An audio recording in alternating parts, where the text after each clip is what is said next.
प्रणिती शिंदे के खिलाफ। बोला भारत माता की जय, भारत माता की जय, मातरम वंदे मातरम। सैनिकांचा अपमान करणाऱ्या प्रणिती शिंदेचा धिक्कार असो, शिंदेचा धिक्कार असो। प्रणिती शिंदे होश में आओ, अड़े है प्रणिती शिंदे होश में आओ। मागे चला जरा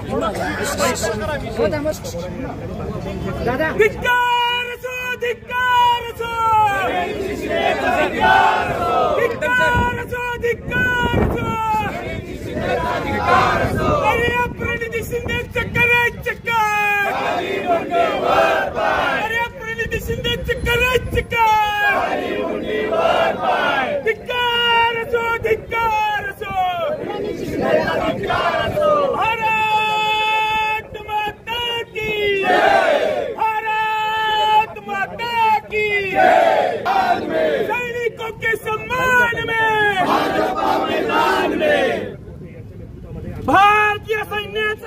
सोलापूर शहराला दुर्दैव म्हणून लाभलेल्या खासदार प्रणिती शिंदे यांनी काल लोकसभेच्या पवित्र सभागृहामध्ये भारतीय राष्ट्रीय सैन्यांचा अपमान होईल असं चुकीचं वक्तव्य, सैन्यांच्या कामगिरीला तमाशा असं संबोधलं।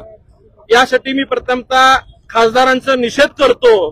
कायम स्टंट लेडी म्हणून मागच्या वर्षभरापासून सोलापूरला प्रसिद्ध असणाऱ्या राहुल गांधींना विशेषतः खुश करण्यासाठी, त्यांच्या समोर चमकोगिरी करण्यासाठी, आपली स्वतःची पात्रता नसताना केवळ पंतप्रधानांवरती कायम टीका करणं, महाराष्ट्राच्या मुख्यमंत्र्यांवरती टीका करण्याचं काम प्रणिती शिंदे करतात।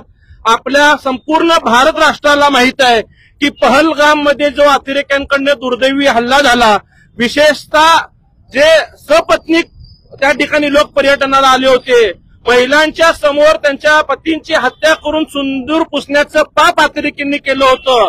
आणि याचा एक तीव्र भावना समस्त भारत राष्ट्रात असताना पंतप्रधान नरेंद्र मोदी साहेब असतील, संपूर्ण भारतीय सेना असेल, यांनी अत्यंत कमी वेळामध्ये पाकिस्तानमध्ये घुसून त्यांच्यावरती कारवाई केली। आणि हे कारवाई करणाऱ्या ह्या हुमा कुरेशी ह्या भारतीय सैन्यातल्या, सोबिया कुरेशी ह्या भारतीय सैन्याच्या महिला प्रतिनिधी असताना एखाद्या महिलेचं एखाद्या कारवाईचं समर्थन करणं अपेक्षित असताना त्या कारवाईच्या काळात आपण सगळ्यांनी पाहिलं की सगळ्यांनी पक्ष बाजूला ठेवून त्या कारवाईचं समर्थन केलं। पण केवळ राहुल गांधी समोर चमकोगिरी करण्यासाठी सभागृहाचं, विशेषतः मीडियाचं लक्ष आपल्याकडे जावं म्हणून काल त्यांनी ऑपरेशन सिंदूरवरती शंका व्यक्त केली। आणि त्यांनी ज्या प्रकारे त्याला तमाशा हा शब्द संबोधला, याच्यातनं सर्व भारतीय सैन्यात काम करणारे लोक असतील, त्यांचे परिवार असतील, या सोलापूरसह भारतातल्या सगळ्या नागरिकांच्या भावना दुखावलेल्या आहेत। तुम्हाला ज्यांनी खासदार म्हणून निवडून दिलं त्याही लोकांना कदाचित तुमच्या या वक्तव्याची लाज वाटत असावी। तुम्ही कधीही तुमचा स्वभाव पाहता या कृतीची तुम्ही माफी मागणार नाही। तुम्हाला माहिती आहे की तुमच्या वडिलांनी सुद्धा हिंदू भगवा दहशतवाद शब्द वापरला, अतिरेक्यांना अफजल गुरुजी, कसाबजी असे चुकीचे वक्तव्य केले, परंतु त्यांनी कालांतराने त्या कृतीची माफी मागितली। परंतु एकंदरीत तुमचा स्वभाव पाहता तुम्ही कधीही भारतीय सैन्यांची किंवा भारतीय प्रेमांची माफी मागणार नाही।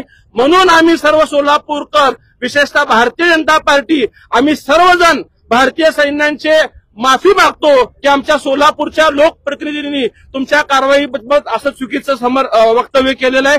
या गोष्टीचा आम्ही सगळेजण या ठिकाणी तीव्रपणे निषेध करतो। गाढव आणून एकंदरीत निषेध केलेला आहे। गाढव आणण्याचं प्रयोजन काय होतं? त्यांची कालची जी सभागृहातले वक्तव्य आहेत ते 3 वेळा आमदार राहिलेले आहेत, ते खासदार आहेत, तर लोकसभागृहात काय बोलावं, विकासावर बोलावं, शहराच्या महाराष्ट्राच्या विकासासाठी मागणी करावं, त्याच्यासाठी पाठपुरावा करावं।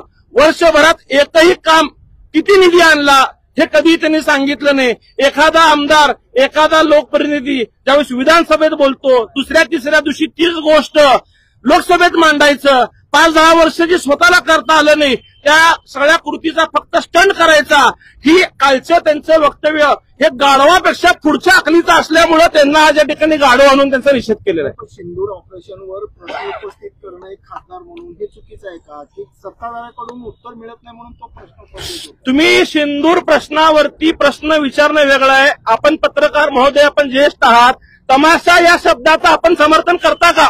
एखाद्या भारतीय सैन्याने एवढा मोठा पराक्रम केलेला आहे, अनेक महिलांचं कुंकू पुसलं गेलेलं आहे, त्या पुसल्या गेलेल्या कुंकूला तमाशा शब्द वापरणं आपल्याला योग्य वाटतं का?